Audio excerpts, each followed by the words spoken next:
कल्पना कीजिए उस भारत की जो छोटे छोटे राज्यों में बंटा था।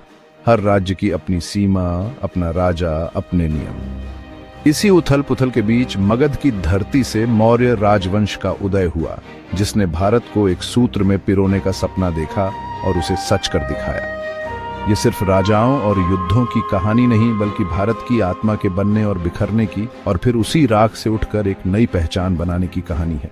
तो चलिए इतिहास के उस सुनहरे पन्ने को खोलते हैं जिस पर लिखा है मौर्य राजवंश। कहानी शुरू होती है एक अपमान से। मगध के राजा धनानंद ने तक्षशिला के आचार्य चाणक्य का अपमान किया। चाणक्य ने प्रतिज्ञा ली कि जब तक नंद वंश का नाश नहीं करेंगे तब तक अपनी शिखा नहीं बांधेंगे। वे एक ऐसे बालक की तलाश में निकले जिसमें भावी सम्राट की छवि हो। एक गांव में उन्होंने चंद्रगुप्त को देखा। नेतृत्व निडरता और तेज से भरा हुआ। चाणक्य ने उसे तक्षशिला ले जाकर राजनीति, युद्ध कला और कूटनीति की शिक्षा दी। चाणक्य का ज्ञान और चंद्रगुप्त का पराक्रम मिलकर भारत के इतिहास की धारा बदलने वाले थे। यह गुरु शिष्य की वह जोड़ी थी जिसने बिखरे भारत को एकजुट करने की नींव रखी। अब शुरू होती है मौर्य साम्राज्य के निर्माण की असली यात्रा। तक्षशिला उस समय का एक महान शिक्षा केंद्र, जहां दूर दूर से विद्यार्थी ज्ञान प्राप्त करने आते थे। यहीं पर चंद्रगुप्त का प्रशिक्षण शुरू हुआ। एक ऐसी शिक्षा जो उसे एक साधारण बालक से सम्राट बनाने वाली थी। शस्त्र, शास्त्र, कूटनीति, प्रशासन, सब कुछ उसे सिखाया गया। उसे एक योद्धा और शासक दोनों के रूप में तैयार किया जा रहा था। हर विषय में उसे पारंगत किया गया ताकि भविष्य में वह एक कुशल राजा बन सके। चाणक्य ने उसे सिर्फ योद्धा नहीं बल्कि एक ऐसा नेता बनाया जो अपनी प्रजा के लिए सोचता हो, बल्कि न्यायप्रिय और दूरदर्शी राजा बनाया। चाणक्य की शिक्षाओं ने चंद्रगुप्त को यह सिखाया कि एक राजा का धर्म अपनी प्रजा की सेवा करना है। शिक्षा पूरी होते ही चंद्रगुप्त अब अपनी असली परीक्षा के लिए तैयार था। चंद्रगुप्त और चाणक्य ने मगध के अत्याचारी धनानंद को हटाने की योजना बनाई। यह एक कठिन चुनौती थी क्योंकि धनानंद की सेना बहुत बड़ी और शक्तिशाली थी। सीधे आक्रमण की बजाय चाणक्य ने एक अलग रणनीति बनाई। उन्होंने सीमावर्ती राज्यों को जीतना शुरू किया ताकि मगध को कमजोर किया जा सके और अपनी सेना को मजबूत बनाया जा सके। सेना बढ़ाई और मगध को चारों ओर से घेर लिया। यह घेराबंदी धीरे धीरे धनानंद की शक्ति को कम कर रही थी। जनता में चंद्रगुप्त के लिए उम्मीद जगी। उन्हें लगने लगा कि अब उन्हें धनानंद के अत्याचारों से मुक्ति मिल सकती है। एक मुक्तिदाता, एक नया राजा जो उन्हें एक बेहतर भविष्य दे सकता है। निर्णायक युद्ध में चंद्रगुप्त ने पाटलिपुत्र पर विजय पाई और धनानंद की सेना को हरा दिया। धनानंद का अंत हुआ और मगध में एक नए युग की शुरुआत हुई। चाणक्य की प्रतिज्ञा पूरी हुई। उन्होंने एक साधारण बालक को सम्राट बनाने का अपना लक्ष्य प्राप्त कर लिया था। चंद्रगुप्त का राज्याभिषेक हुआ और वह मगध के सिंहासन पर विराजमान हुए। साधारण बालक अब सम्राट था, एक ऐसा सम्राट जिसने भारत के इतिहास को बदल दिया। मौर्य साम्राज्य का गौरवशाली युग शुरू हुआ जो भारत के इतिहास में एक स्वर्णिम अध्याय बन गया। यह सिर्फ सत्ता परिवर्तन नहीं बल्कि एक नए प्रकार के शासन की शुरुआत थी, बल्कि भारत के एकीकरण की शुरुआत थी जिसने विभिन्न राज्यों को एक सूत्र में बांधा। मौर्य साम्राज्य अब इतिहास के पटल पर चमकने लगा। अपनी शक्ति, समृद्धि और संस्कृति के लिए जाना जाने लगा। मगध पर अधिकार के बाद चंद्रगुप्त मौर्य की महत्वाकांक्षा और भी बढ़ गई। अब चंद्रगुप्त के सामने एक बड़ा बाहरी खतरा था। सिकंदर के सेनापति सेल्यूकस निकेटर, जो सिकंदर की मृत्यु के बाद उसके साम्राज्य को संभालने का प्रयास कर रहा था। सेल्यूकस भारत की ओर अपनी विस्तारवादी नजरें गड़ाए हुए था। सेल्यूकस ने अपनी विशाल सेना के साथ भारत पर आक्रमण किया। उसका इरादा मौर्य साम्राज्य को अपने अधीन करने का था। उसकी सेना में कुशल योद्धा और उन्नत हथियार थे, लेकिन चंद्रगुप्त की सुसंगठित सेना और चाणक्य की युद्धनीति के आगे सेल्यूकस को हार माननी पड़ी। मौर्य सेना ने वीरता और कुशलता से यूनानी सेना का सामना किया। युद्ध में हार के बाद सेल्यूकस ने चंद्रगुप्त के साथ संधि का प्रस्ताव रखा। इस संधि के तहत सेल्यूकस ने काबुल, कंधार, हेरात और बलूचिस्तान जैसे महत्वपूर्ण क्षेत्र चंद्रगुप्त को सौंपे, जो मौर्य साम्राज्य के लिए सामरिक रूप से महत्वपूर्ण थे। इस प्रकार सेल्यूकस ने ये सारे इलाके चंद्रगुप्त को सौंपे। बदले में चंद्रगुप्त ने सेल्यूकस को 500 युद्ध हाथी दिए, जो उस समय की सेना में एक महत्वपूर्ण भूमिका निभाते थे।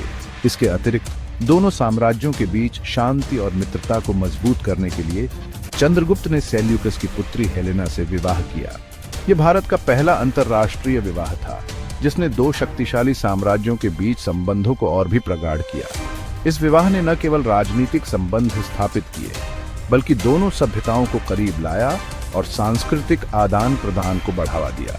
यूनानी राजदूत मेगास्थनीज को मौर्य दरबार में पाटलिपुत्र भेजा गया ताकि वह मौर्य साम्राज्य की गतिविधियों और संस्कृति का अध्ययन कर सके। मेगास्थनीज ने अपनी यात्राओं और अनुभवों के आधार पर मौर्य साम्राज्य की भव्यता और समृद्धि का वर्णन किया, जिससे दुनिया को इस महान साम्राज्य के बारे में पता चला। इस समय तक मौर्य साम्राज्य का विस्तार बंगाल से लेकर अफगानिस्तान तक हो चुका था, जो एक विशाल क्षेत्र था, और उत्तर में हिमालय की पर्वत श्रृंखलाओं से लेकर दक्षिण में नर्मदा नदी तक मौर्य साम्राज्य फैल चुका था। इस प्रकार अखंड भारत का सपना जो सदियों से देखा जा रहा था, अब चंद्रगुप्त मौर्य के नेतृत्व में साकार हो चुका था। चंद्रगुप्त मौर्य ने अपनी बुद्धिमत्ता, साहस और कुशल नेतृत्व से भारत को एकजुट कर एक शक्तिशाली साम्राज्य की स्थापना की और इतिहास में अपना नाम अमर कर दिया। यूनानी राजदूत मेगास्थनीज ने पाटलिपुत्र को दुनिया के सबसे भव्य नगरों में गिना। गंगा सोन के संगम पर बसा यह नगर लकड़ी की विशाल दीवार, सैकड़ों द्वार और मीनारों से घिरा था। चौड़ी सड़कें, सुंदर मकान और भव्य राजमहल इसकी पहचान थे। प्रशासन 30 सदस्यों की समिति चलाती थी, हर विभाग के लिए अलग समिति। सेना विशाल और अनुशासित थी, समाज ईमानदार और उत्सव प्रिय, अपराध कम, कृषि और व्यापार समृद्ध, सिंचाई की उत्तम व्यवस्था थी। मेगास्थनीज के विवरण से मौर्यकालीन भारत की शक्ति, समृद्धि और सुव्यवस्था का पता चलता है। यह वह भारत था जिसकी नींव चंद्रगुप्त और चाणक्य ने रखी थी। चंद्रगुप्त ने जैन धर्म अपनाया और सिंहासन अपने पुत्र बिंदुसार को सौंप दिया। बिंदुसार को एक विशाल संगठित साम्राज्य विरासत में मिला। उन्होंने चाणक्य को प्रधानमंत्री बनाए रखा, प्रशासन को मजबूत किया और विद्रोह कुचले। यूनानी शासकों से मैत्रीपूर्ण संबंध बनाए। मिस्र के राजा ने भी अपना राजदूत भेजा। बिंदुसार ने साम्राज्य का विस्तार दक्षिण भारत तक किया। मैसूर तक मौर्य साम्राज्य फैल गया। उनके शासन में शांति, स्थिरता और आर्थिक प्रगति रही। उन्होंने साम्राज्य को अशोक के लिए मजबूत आधार के रूप में तैयार किया। बिंदुसार ने चंद्रगुप्त की विरासत को अशोक के गौरवशाली युग से जोड़ा। बिंदुसार के बाद अशोक सम्राट बने, भारतीय इतिहास के महानतम शासकों में एक। अशोक ने अपने पूर्वजों की नीतियों को आगे बढ़ाया, साम्राज्य को चरम पर पहुंचाया, प्रशासनिक व्यवस्था को और मजबूत किया, प्रांतों में राज्यपाल नियुक्त किए। कृषि, सिंचाई, व्यापार और सड़कों का जाल साम्राज्य की रीढ़ बने। समुद्री व्यापार रोम, मिस्र, श्रीलंका तक फैला, जिससे अपार धन आया। शुरुआती दिनों में अशोक को चंड अशोक कहा जाता था। क्रूर और महत्वाकांक्षी, उनका लक्ष्य था कलिंग को जीतना और चक्रवर्ती सम्राट बनना, लेकिन कलिंग विजय ने उनके जीवन की दिशा ही बदल दी। अशोक ने कलिंग पर आक्रमण किया, भयानक युद्ध, लाखों की मौत, अंत में विजय। लेकिन युद्ध के बाद लाशों और पीड़ा को देखकर अशोक का हृदय बदल गया। उन्हें अपनी जीत पर पछतावा हुआ।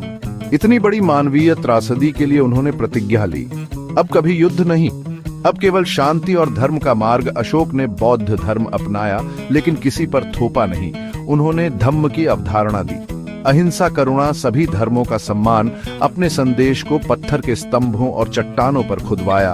अब वे धम्मशोक प्रियदर्शी सम्राट बन चुके थे। मौर्य साम्राज्य का लक्ष्य अब तलवार नहीं, बल्कि प्रेम और नैतिकता से विजय था। अशोक का यह परिवर्तन भारत ही नहीं, विश्व इतिहास के लिए मिसाल बन गया। अशोक के बाद मौर्य साम्राज्य धीरे धीरे बिखरने लगा। एक समय जो साम्राज्य अपनी शक्ति और समृद्धि के लिए जाना जाता था, अब पतन की ओर अग्रसर था। यह पतन एक धीमी और दर्दनाक प्रक्रिया थी, जो आंतरिक और बाहरी कारकों से प्रभावित थी। उत्तराधिकारी कमजोर और अक्षम साबित हुए, जिससे केंद्रीय सत्ता पूरी तरह से टूट गई। साम्राज्य के भीतर ही विद्रोह और षड्यंत्र पनपने लगे, जिससे स्थिति और भी खराब हो गई। राजाओं की दुर्बलता के कारण साम्राज्य की पकड़ ढीली होती चली गई। सेना का अभ्यास कम हुआ और सैन्य शक्ति कमजोर पड़ने लगी। प्रांतीय शासक जो पहले केंद्र के प्रति वफादार थे, अब स्वतंत्र होने लगे। वे अपनी अपनी महत्वाकांक्षाओं को पूरा करने में लग गए, जिससे साम्राज्य की एकता खतरे में पड़ गई। आर्थिक स्थिति भी धीरे धीरे डगमगाई। व्यापार में गिरावट आई, कृषि उत्पादन कम हो गया और राज्य का खजाना खाली होने लगा। करों का संग्रह मुश्किल हो गया, जिससे राज्य के लिए अपने कार्यों को जारी रखना मुश्किल हो गया। अंततः राजनीतिक अस्थिरता और आर्थिक संकट के बीच अंतिम मौर्य सम्राट की हत्या कर दी गई। इस घटना के साथ ही कभी शक्तिशाली मौर्य साम्राज्य का अंत हो गया और एक नए युग की शुरुआत हुई। यह एक दुखद अंत था, लेकिन मौर्यों की विरासत हमेशा जीवित रहेगी। लेकिन मौर्य साम्राज्य की छाप भारतीय इतिहास और संस्कृति पर अमिट है। उन्होंने एक ऐसा ढांचा स्थापित किया जो आने वाली पीढ़ियों के लिए एक मिसाल बन गया। मौर्यों के योगदान को कभी भुलाया नहीं जा सकता। पहली बार भारत को राजनीतिक एकता मिली, एक ऐसा साम्राज्य जो लगभग पूरे भारतीय उपमहाद्वीप में फैला हुआ था। यह एकता न केवल राजनीतिक थी, बल्कि सांस्कृतिक और आर्थिक भी थी, जिसने भारत को एक सूत्र में बांध दिया। अखंड भारत की अवधारणा आज भी प्रेरणा है, जो हमें उस एकता और अखंडता की याद दिलाती है जिसे मौर्यों ने स्थापित किया था। यह अवधारणा आज भी भारत को एक मजबूत और एकजुट राष्ट्र बनाने के लिए प्रेरित करती है। चाणक्य का अर्थशास्त्र, मौर्य प्रशासन, कला और वास्तुकला आज भी आदर्श है। अर्थशास्त्र हमें शासन, राजनीति और अर्थशास्त्र के बारे में बहुमूल्य सबक सिखाता है, जबकि मौर्य कला और वास्तुकला उनकी रचनात्मकता और कौशल का प्रमाण है। अशोक के स्तंभ और स्तूप भारतीय कला के प्रतीक हैं, जो हमें उस समय की कलात्मक उत्कृष्टता और धार्मिक भावनाओं की याद दिलाते हैं। ये संरचनाएं आज भी भारत की सांस्कृतिक विरासत का महत्वपूर्ण हिस्सा है। सारनाथ का सिंह चतुर्मुख आज राष्ट्रीय प्रतीक है, जो भारत की शक्ति, साहस और गौरव का प्रतिनिधित्व करता है। यह प्रतीक हमें अपने इतिहास और संस्कृति के प्रति गर्व करने की प्रेरणा देता है। मौर्य साम्राज्य की सबसे बड़ी देन अशोक का धम्म एक नैतिक और दार्शनिक विचारधारा है, जो शांति, अहिंसा और सामाजिक न्याय पर आधारित है। यह धम्म न केवल भारत के लिए बल्कि पूरे विश्व के लिए एक प्रेरणा है। सहिष्णुता, अहिंसा और लोक कल्याण का आदर्श। अशोक ने अपने शासनकाल में इन मूल्यों को बढ़ावा दिया और एक न्यायपूर्ण और शांतिपूर्ण समाज बनाने का प्रयास किया। उन्होंने दिखाया, महानता युद्ध में नहीं, प्रजा की भलाई में है। अशोक ने युद्ध को त्याग दिया और अपने लोगों की सेवा में अपना जीवन समर्पित कर दिया। मौर्य राजवंश की कहानी भारत की आत्मा, एकता, ज्ञान और करुणा की कहानी है। यह कहानी हमें सिखाती है कि एक साथ मिलकर काम करने, ज्ञान प्राप्त करने और दूसरों के प्रति दयालु होने से हम एक बेहतर भविष्य का निर्माण कर सकते हैं। मौर्यों की विरासत हमेशा जीवित रहेगी और हमें प्रेरित करती रहेगी।